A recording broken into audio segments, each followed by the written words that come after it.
সিলেট তো তুকাইতে পাইছিলাম মেঘর মাঝে মনে হয় আধা ঘন্টা 1 ঘন্টা হইব ধরে তুকাইরামে, কিন্তু পাইছি না। গাড়ির তেল জ্বলাইছি, এখন আর কিছু করার নাই। এখান বাড়িয়া বালাই দিয়ে বুঝছি আমার লাগছে না। হ্যালো ভিউয়ার্স, কি অবস্থা? আশা করি সব ভালো আছেন। হঠাৎ করিয়া ব্রাক ব্যাংকের নতুন একটা ডেবিট কার্ডের লগে পিৎজা হাটর একটা ফ্রি পিৎজার কুপন ভাউচার পাইলিলাম। মনে মনে ভাবলাম যেহেতু ফ্রি তাইলে একটা ট্রাই করা যায়। তো আর দেরি না করিয়া বাসা থেকে বার হয়ে গেলাম বাইক লইয়া। বাইকে একবারে তেল কম এবং আখতাদরি সংকটের কারণে তেল দেওয়া বন্ধ হয়ে যেতে পারে। ও মনে মনে কইলাম তাইলে তেল লইলাই। তেল যতটুকু ইচ্ছা অতটুকু তুমি লইতে পারবা, কিন্তু সরকারের নির্ধারিত নিয়ম অনুযায়ী কাগজপত্র তোমার লগে থাকতে হইব। এর মাঝে দিলাইলা বন্ধু রুমানে ফোন, তাইন্ড কইলাম আসি আমি আম্বর কানাত, তুমিও আইও। তাইনর ফোন কাটিয়া আমি লইলিরাম এখন 500 টাকার অকটেন। 500 টাকার অকটেনে টাউনের ভিতরে চক্কর দিলে এটলিস্ট 3-4 দিন যাইব। এগুন শেষ হওয়া পরে যদি তেল না পাই তাইলে আর গাড়ি বা করলাম না, বাসাত রাখি নিলাম। তেবও আমি 500 টাকার উপরে তেল ভরতাম না। আম্বরখানা থেকে তেল ভরিয়া আইলাম আমি এখন জিন্দা বাজার। হঠাৎ করি আমরা প্রবাসী বন্ধু নাসিম কয়েকদিন ছুটি কাটাইবার লাগি আইচ্ছে দেশো। হেসো আরো বন্ধু বান্ধব কয়েকজন মিলিয়া আইলাম আমরা পাঞ্চিত হালকা নাস্তা করার লাগি। বন্ধু নাসিম খুব বেশি খুশি তাই দেশো আইয়া যে আমরা লগে টাইম স্পেন্ড করতে পারা করি। তাইনটা কইলাম চিন্তা করিও না, আগামী 3-4 বার আইবা কিন্তু আমরা রোলাও পাইবা। আক্তা ধরি আইলের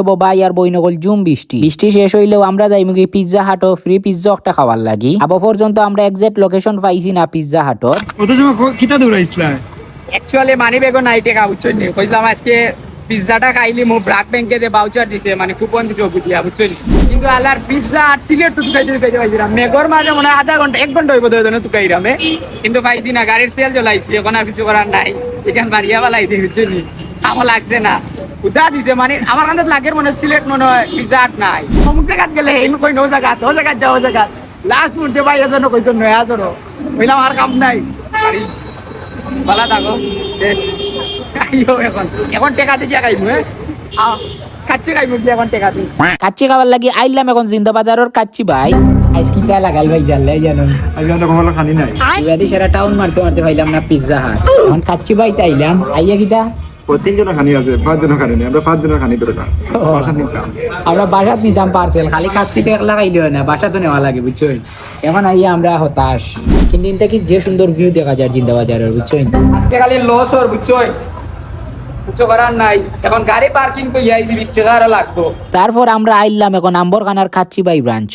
জানি না ইনো গিয়ে এখন খানি পাইমু কিনা না। প্রচুর কষ্ট বাদে আমরা খাইলাম বুঝছো কিদারো হ্যাঁ না খাইছি না অন্য বেশি ওখানে বেশ। হ্যাঁ আবার পার্সেল রেডি আর আমরা তো কিছু করার নাই, খাইলাই আবার বাসা তো নিতাম।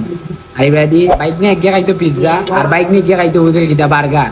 আফটার দ্যাট খানিমানি শেষ করিয়া এখন বাসাত নেওয়ার লাগি পার্সেলও রেডি হয়ে গেছে। এখন বাসাত গিয়ে রিল্যাক্সে একটা ঘুম দিতে হইব, কারণ পিৎজা হাট টুকাইতেও আমরা জান শেষ হয়ে গেছে। আপনারা যদি কেউ জানিয়া দেখুন পিৎজা হাট সিলেট টাউনের এক্সাক্ট কোন জায়গা, ম্যাপের মাধ্যমে আমরা প্রচুর জায়গা টুকাইছে কিন্তু এটা সঠিক নাই। আপনার কাছে যদি আপডেট কোনো নিউজ থাকে তারা লোকেশন লইয়া তাইলে অবশ্যই কমেন্ট করে জানাইবা। আজকের লাগেও পর্যন্ত ভালো থাকবা, সুস্থ থাকবা। আল্লাহ হাফিজ, বাই বাই এভরিওয়ান।